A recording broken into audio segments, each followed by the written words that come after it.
You know, I really do feel like Zelda 2 is one of the more overhated games in this series. I don't think there's a single bad Zelda game, but if you ask most people nowadays which is the worst Zelda game, they'll probably tell you Zelda 2: The Adventures of Link, and I think that's kind of bunk. I do agree that this is the black sheep of the series. It's definitely got some oddities and weird eccentricities here and there, but I like this game a lot. It reminds me of the Wonder Boy games. It's a 2D side-scroller, action-adventure joint.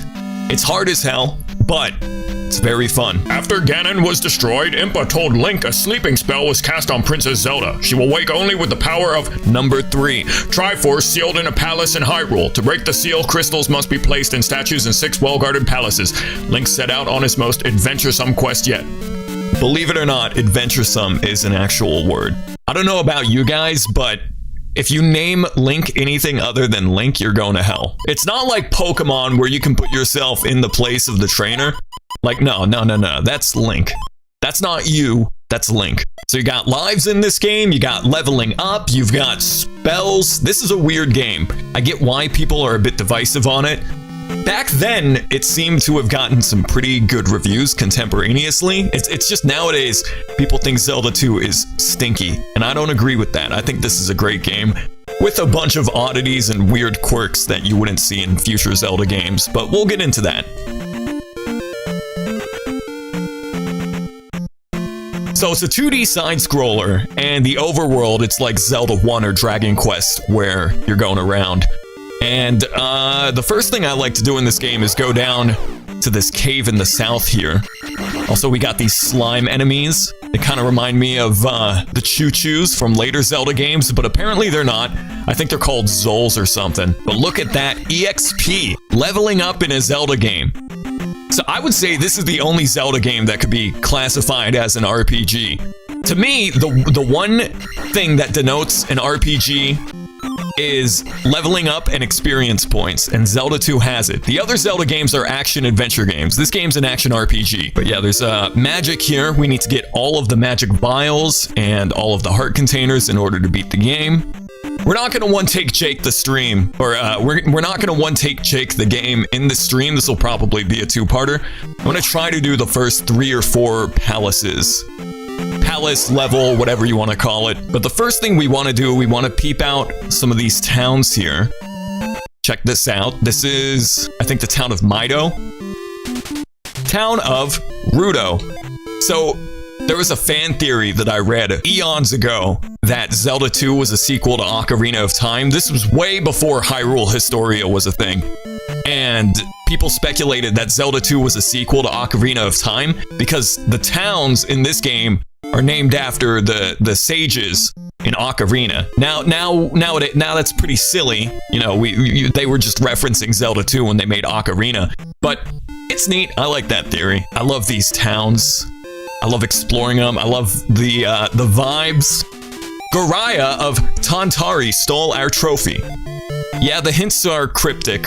Not Castlevania 2 Simon's Quest cryptic, but they're still pretty cryptic. And then you got Leisure Suit Larry over here. Find magic in a cave south of the castle. That's actually a pretty good tip. So one of the things that I would change about Zelda 2 is the only way to get healed in this game is to rest in a town by talking to one of these ladies, or to cast a healing spell. Enemies don't drop hearts, and the only way to heal Link in this game is to rest in a town or cast the healing spell. That's one of the few things I would have changed. I would have made it to where enemies drop health. I think that would have made the game a bit more manageable. I do think that this game is as hard as people have made it out to be. This is definitely a challenging video game, but thankfully it's far less cryptic than you would think it is. There's only a couple of moments in this game that are sincerely obtuse and, you know, NES era bullshittery, but those moments are few and far between.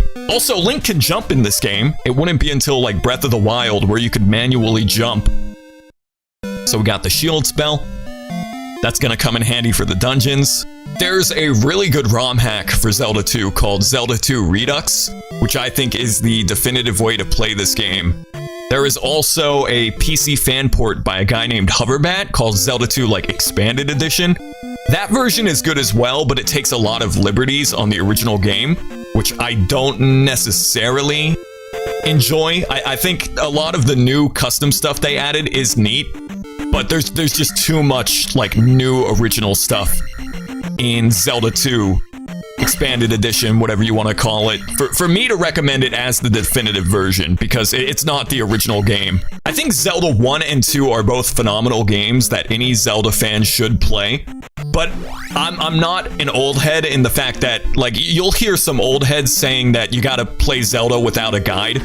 I respectfully disagree heavily. Garai is chucking boomerangs at me.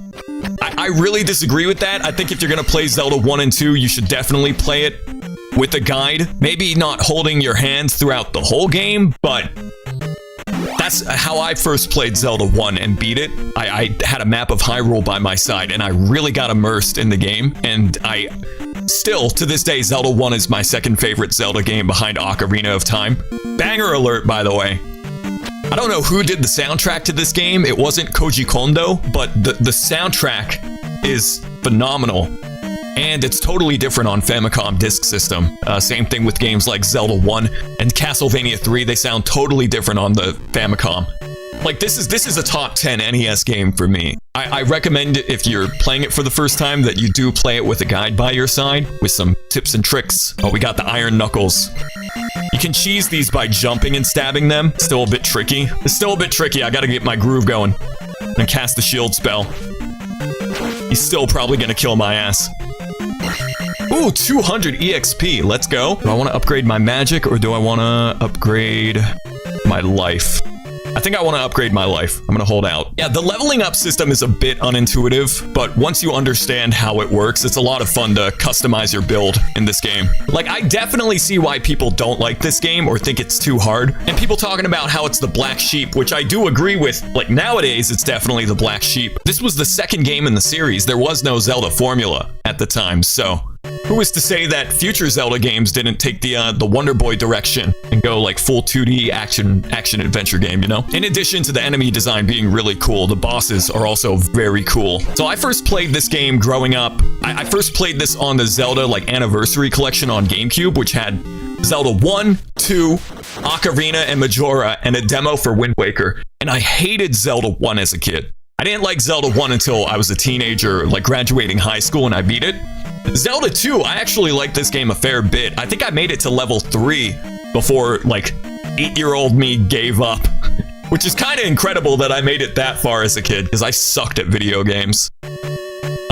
Whenever you finish a palace as well, you get a free level up, so you can coordinate your level ups around that as well.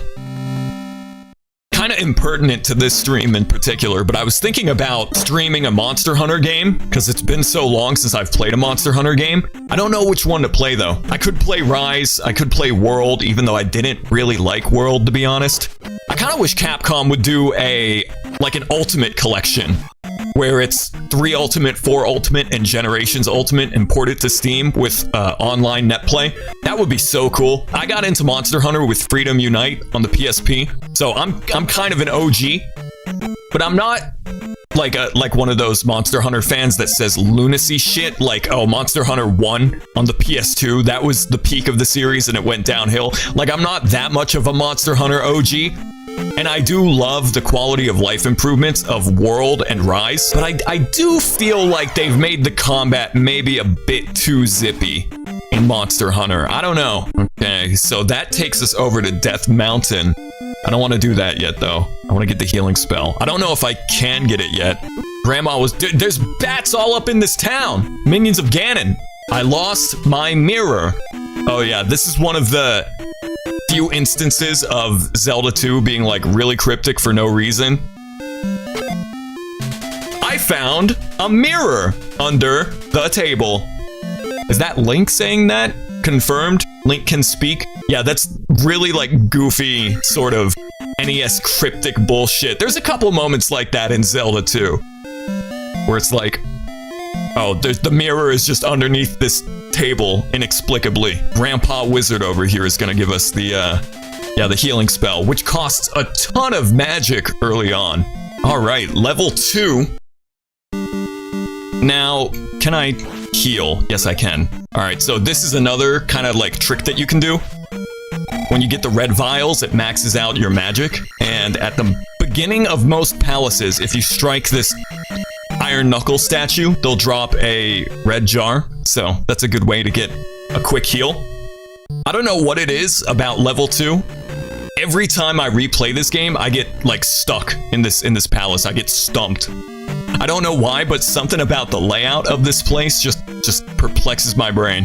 The boar heads, it's like the Medusas from Castlevania, flying at me in a sine wave, and I go, nope, I don't like that. Now, if we kill one more Zol, we'll get a level up. I think that's the name of the slime monsters. They're not choo-choos. The choo-choos in later Zelda games are a different enemy from these fellas. All right, come on over here. Yeah, jump into the lava. Oh, no! Oh. These dudes look like Kid Icarus enemies. I love the NES, and I defend it till I'm blue in the face. I will not defend Kid Icarus, though. I want to like Kid Icarus, but that game, alongside the first Metroid, in my opinion, have aged like milk. You will not catch me out here defending Kid Icarus. I wish I liked it. It really is an amalgam of so many games. It's Mario, it's Zelda, it's Metroid, all blended together, but just I don't enjoy it. It is a very frustrating game, in my opinion. Oh, this dude is gangster as hell, and he's gonna whoop my ass. I love how you just destroy his helmet, and there's another helmet underneath it. It's like that one filler episode of Naruto where they're trying to figure out what's underneath Kakashi's mask. Beneath this mask is another mask. You know what? I can get another level up, and then we can get another level up for putting the crystal in the thing. Oh, what do you guys think? Is it worth it? If I go for this and I die, I'm gonna lose all my EXP. If this P bag gives me enough EXP to level up and then I die, that'll be fine.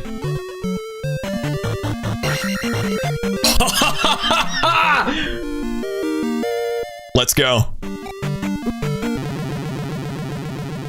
Now, I have to backtrack all the way back to the palace, but that's okay. I got the P-bag, I got the level up. We're bowling. And now, and when we go back there and we put the thing in the crystal, yo, get me out of this whack-ass crystal prison. When we do that, we'll get another level up. I love the official artwork of Link in this game, because Zelda 1 Link, this is Zelda 1 Link. Look at how anime he is. I love it. This is one of my favorite illustrations in all of Zelda. He's got all of the equipment on him. He's got the swoopy anime bangs. So cool. This is Zelda 2 Link. Bro looks like a Keebler elf. What a downgrade. I always thought that was funny. Have you played the first Final Fantasy? Yes, and I enjoy it, but I like Dragon Quest 1 more. Final Fantasy 1 is good, but the magic charges ruined the original version of the game for me. Because I grew up with the GBA remake, Dawn of Souls, and instead of having magic charges, you have MP.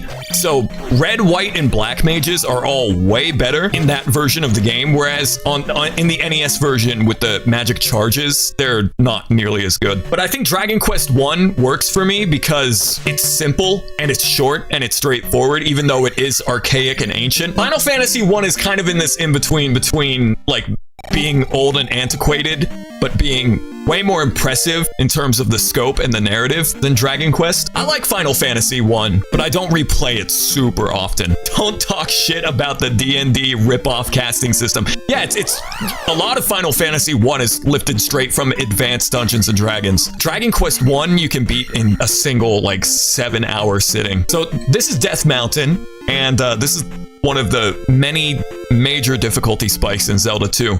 There's a strat for Death Mountain, though, and that strat is just go right. Sir, you need to die now. There we go. Got the hammer. I'm in danger. That feels like what Breath of the Wild did a bit better than its predecessors. Oh, it's magic. It's not a heart container. Yeah, Breath of the Wild and Tears of the Kingdom are both great games, and the annoying-ass Zelda cycle is in full swing now, where people are, like, glazing Twilight Princess and Skyward Sword, which, hey, those are both good games. I really hate the annoying-ass Zelda cycle, where, like, every 7 years the narrative shifts surrounding which games are good. It's like, hey, they're all pretty good. They're all pretty good. They all have their faults. And, you know, some of these games I like more than others, but it's not like these games magically go from good to bad. I don't like that enemies sap EXP away from you. Usually it isn't much, but that's just kind of annoying. It's just like a punch in the dick. That's where we get the down thrust. This is a game changer. When you jump, press downward to stab. You get the down thrust and the up thrust. And these techniques, game changer. You remember if it is required to beat the game. The up and down thrust, I think they are. Yeah. I could be wrong about that, but you definitely want them. Even if it's not required per se to beat the game, these techniques make it way easier. Oh, the fairy spell? Yeah, the fairy spell is required to beat the game. Level 3 reminds me of like a pizzeria. Like a brick oven pizza place. All right, can I beat this guy with no health? This is the ball and chain dude, right? No, this is the jousting guy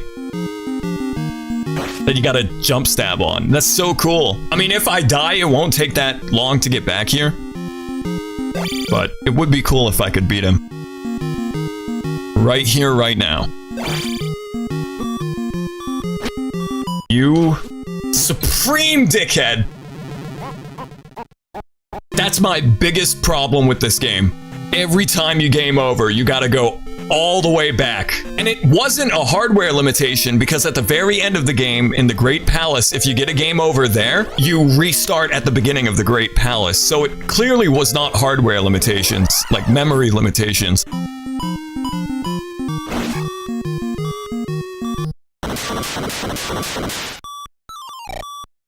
All right, there we go. I genuinely enjoy your commentary. Well, thank you. I appreciate that as well. I think sometimes I yap too much and I go into excruciating detail about stuff nobody cares about, but I appreciate that you guys tune in.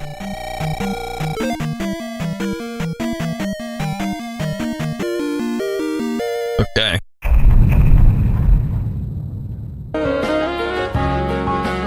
Welcome to 104.8 Radio Zelda. Today's forecast is calling for clear skies followed by intermediate showers. All right, what's happening? Welcome to the stream, everybody. We're going to try to finish Zelda 2 in this session, and if not, this will spill over to become a 3-parter. Didn't realize there's no rupees in this game. Yeah, there's no rupees, no currency in Zelda 2 whatsoever.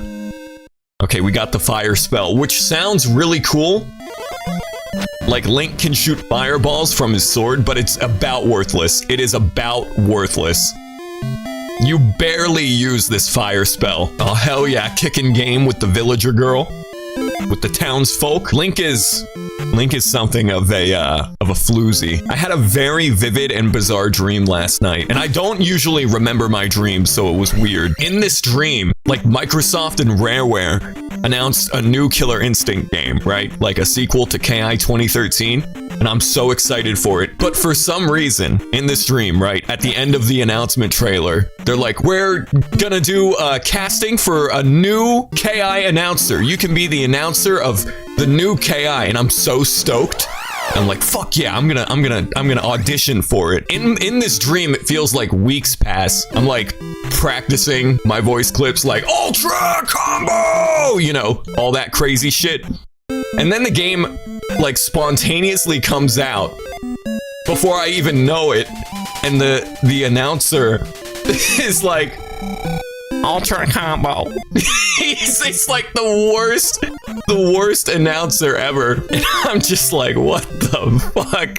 Saberwolf, Orchid, Jago, TJ Combo Breaker. Like it sounded like that, and I was so upset and disappointed. It was a very bizarre dream. It was a very strange dream. I was just like fuming because I wasn't the announcer of the new KI, and the guy that was sounded like Mandark from Dexter's Lab. This game is so good.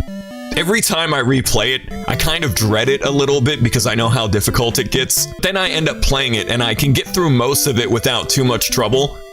And then we make it to the Great Palace where the game's just like, go fuck yourself. That slowdown is real, by the way.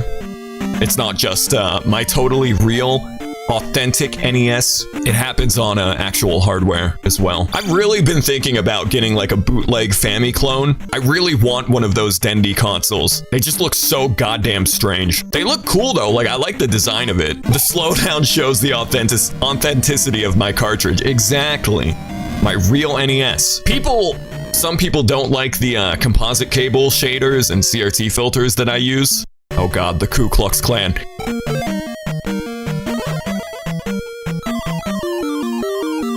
Alright, we got the Jesus Christ boots that let us walk on water. I could maybe go back and get another level up, but Okay, here's where we cast the Reflect spell and Shield spell.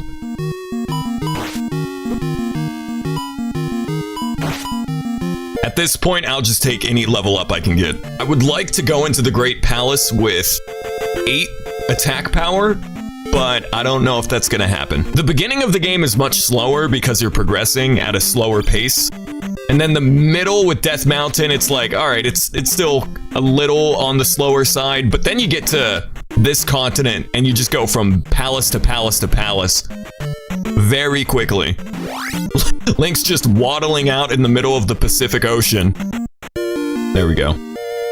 Yeah, there's a couple of obtuse, cryptic NES era bullshittery in Zelda 2. But like I said last time, if you're gonna play Zelda 1 and Zelda 2 for the first time, just play it with a walkthrough, or at the very least a map. The one thing I remember about this place is there's hidden walls that you have to go through. I think that's the weirdest thing about Zelda 2, not the fact that it's a side-scroller, but the lack of some of the traditional Zelda staples like rupees and items. All right, we gotta fight this Donkey Kong looking MFer. Yep. But you can't get too close, because even if you get too close and you don't touch his flail, he still hurts you. A General Zod berserk looking ass. There we go.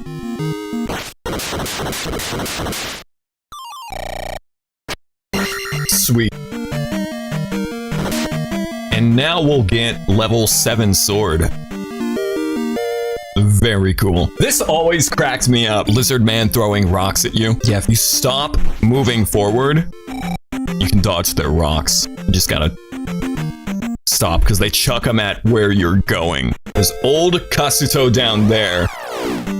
We can go to New Kasuto to get the spell. I think we'll do that, and then we'll save and quit. Maybe I won't have to level grind. Maybe if I can just make it to level 8, attack and magic will be good to beat the game. We're not going to beat the game in this sitting, but spell, great. And we barely use this thing. So this is where we use the spell. And we get the equivalent of the Lion's Key. So we have infinite keys now. Hello and welcome to the stream, everybody. We're gonna try to beat Zelda 2 tonight. Goddamn lizard man chucking rocks at me. But we got one more palace and then the Great Palace. And then that's Zelda 2. Usually I'm level 8 across the board going into the Great Palace. That is not the case here. I think I have the Great Palace committed to memory, like the layout and where I'm supposed to go, but maybe I'll eat my own words when we get there and I end up getting lost because it is a labyrinth. Okay, so the last palace is down here. Play the flute right here, and there we go. There's like one specific route I need to take in this palace, and I think I know where it is. I'm pretty sure you need to turn into a fairy and fly. Once I see the room, I'll know where I'm going. The fucking Ku Klux Klan needs to get off my shit. So this time I need to not fall through the floor. I could just do this. That's a waste of magic, but I don't remember where the hole is in the floor. I think it's after or like right before. Oh, god damn it. Oh, man. That doesn't work. Okay, let me find where the floor is. There's one right in between the last two pillars. Are there any more? No, I don't think so. Okay, so there's... Hold up. 1, 2, 3. In between the third and fourth pillar. You know, maybe that wasn't a waste of a spell because now I know where to jump. 1, 2, 3. Okay, it's right around here. I didn't jump quick enough. Getting a game over in the final palace is gonna be a problem. If that happens, we're not finishing this game tonight because I gotta get all of the extra 1-ups strewn throughout the overworld. And once you get the 1-up, it's not a permanent addition. Like, you don't get more extra lives permanently. They're finite. That is crazy. I know where the hole is. It's just that there's it's a big hole.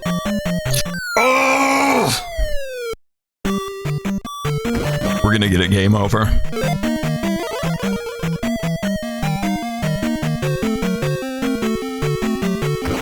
This is not the boss. This is a mini boss.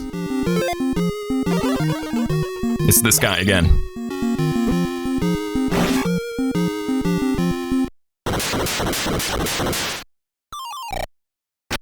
Pick that key up. I don't even need it. I've got the lion's key, but... So this cross allows you to see the invisible monsters in old Kasuto, but I already got the thunder spell, so completely superfluous. I think I still might need the fairy spell. It doesn't matter. I'm about to die anyway.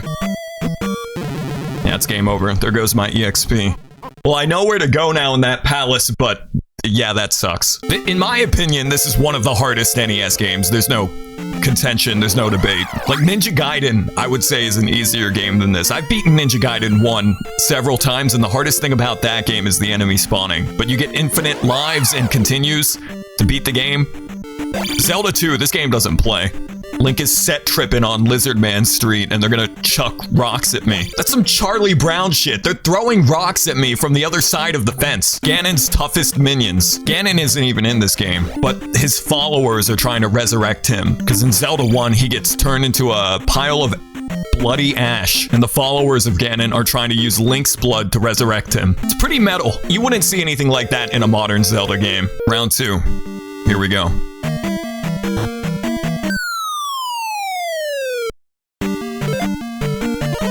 What an evil room. Fall through the floor, turn into a fairy at a very specific moment. And now you may be permitted to go fight Volvagia. Alright. Honestly, this dungeon isn't that bad aside from one or two things, which make it really evil. That room being one of them. Found out today that hamsters can get a condition where they'll keep involuntarily backflipping. That doesn't sound real, but I'll believe you, because I would like to believe in that. Now, what we're gonna do is we're gonna get the Link dolls. I don't think I've gotten a single one of these in this playthrough, but if you're wondering, there's an item in this game strewn throughout the overworld called the 1-Up doll, aka the Link doll. It looks like this. He's a very cute, polite little looking fella. He gives Link an extra 1-Up when you collect it. And there's a couple of these strewn throughout the overworld. My pro tip is save all of these until the very end of the game. Because you want at least, like in my opinion, you want at least 5 extra lives. Or 5 lives total, rather, before going into the Great Palace. Also, I'm going to show off the cool Katsuya Tarada artwork. For Zelda. There's artwork from Zelda 1, Link to the Past, Zelda 2, but basically, Homeboy was an illustrator and manga artist that did a lot of Zelda artwork for Nintendo Power and like strategy guides back in the day. And over the course of like these Zelda 2 streams and like Zelda 1 randomizer, one of the things that I love about the early NES Zelda games is the Western high fantasy vibes, you know, advanced Dungeons and Dragons. And I think this artwork really exemplifies it. I've shown this artwork off on stream before.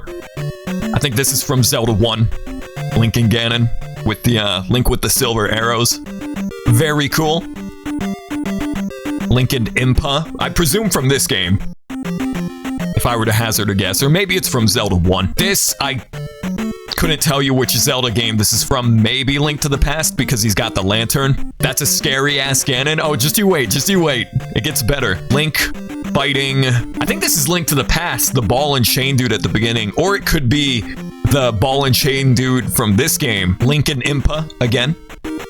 Very cool. Link's like, yo, what the fuck? I got one more. This is not all of the artwork, but just a selection of assorted Katsuya Tarada Legend of Zelda artwork. Very cool. I would love a Zelda game that looks like this.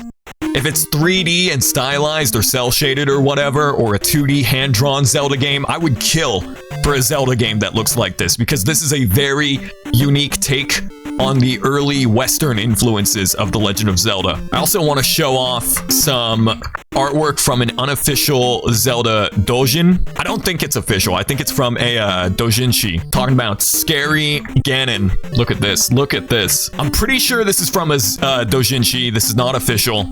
I don't think this is official, but you want to see scary Ganon? Nightmare fuel. Look at that. Look at that. Awesome. It might be from the same mangaka that did the Macross manga, because it kind of looks like the illustrations of Link and Zelda that I showed off during the Zelda randomizer we did not too long ago, which is another one of my favorite renditions of Link and Zelda. Look at this. This is from an official strategy guide. I don't know how like official the illustrations are, like if they were sanctioned by Nintendo, but I'm pretty sure this is from an official Japanese Famicom strategy guide for Zelda 1. Link kind of reminds me of Elijah Wood as Frodo here. I really like this version of Link. Also the version of Frodo from the Ralph Bakshi Lord of the Rings. Pretty cool. Yeah, there's a lot of really cool early Zelda artwork. We are going to go get the 1-ups.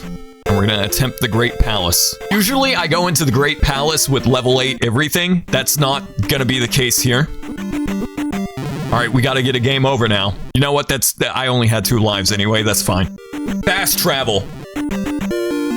Alright, that's 1 extra life, which makes 4. I remember there's another one near the maze area where we rescued the child. You might be thinking to yourself, Wyatt, what's the big deal? And the big deal is the Great Palace is medieval testicular torture device invented by the CIA, commissioned by Nintendo from the CIA to torment kids in the 1980s. Like, y'all thought the water temple was bad. Wait till you see this. Even though these lives are finite, you can get extra lives when you've maxed out all of your stats to level 9 across the board, but that takes forever. It legitimately takes hours to get to level 9 everything, and then you gotta get additional extra lives by maxing out your EXP. It's just so time consuming. Which is why I recommend you get all of the extra lives at the very end of the game. I need to get through this with a surgical dexterity. Jesus Christ. This sucks.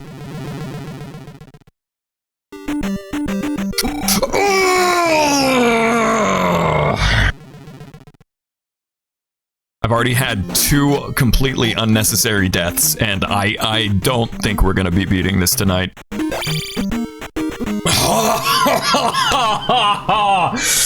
We haven't even made it to the Great Palace yet, and I've lost 3 entire lives.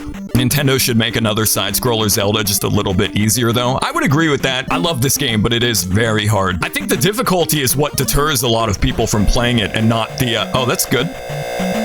That's good, Link. Not the fact that it's a side-scroller. It's the fact that this game is so fucking brutal. I bought it on the eShop, but I dare not touch it to spare myself of headaches. To play devil's advocate for this game, it's hard all the way through, but it doesn't get really ball-busting until, like, the final 3 palaces. Like, the early game is still tricky, but you can navigate that if you know how to maximize the level up system early on and get some level ups crazy early. But once you get to the final couple of palaces, it's just ridiculous. I once watched a video that got recommended to me on YouTube, a guy claiming that Zelda 2 isn't as hard as people make it out to be, and that like Mega Man 2 and 3 are harder.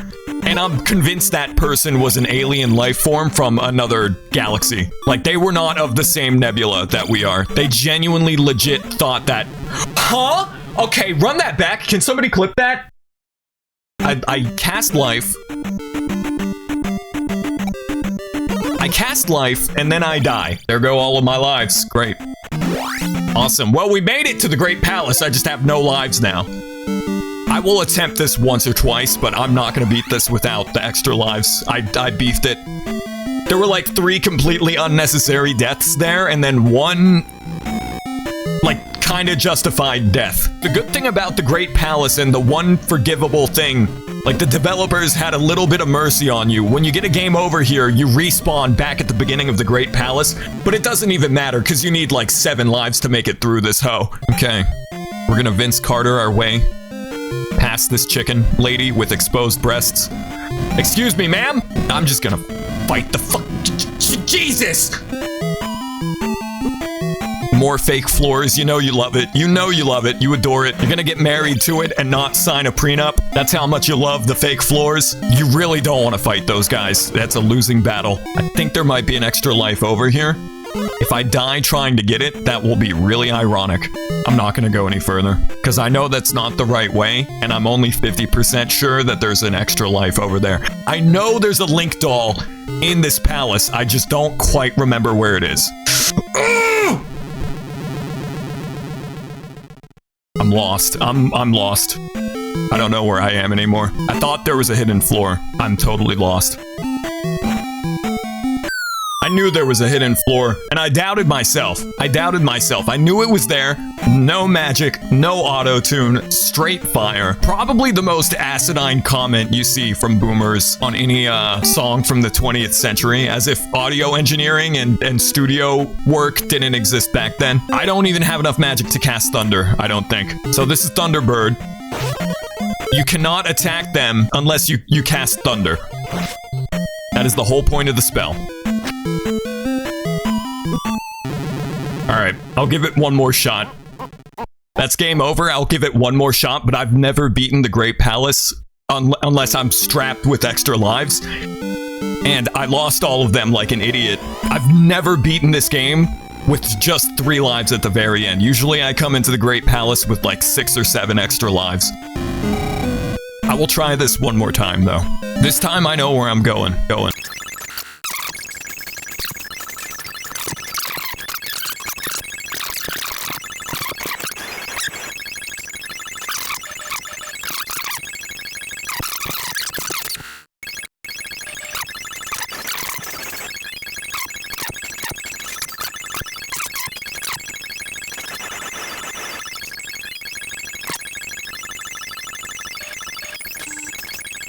They could have at least given me some, like, courtesy damage. It didn't have to be a ton, but just, like, a little bit of damage when you cast Thunder. Oh, for fuck's sake!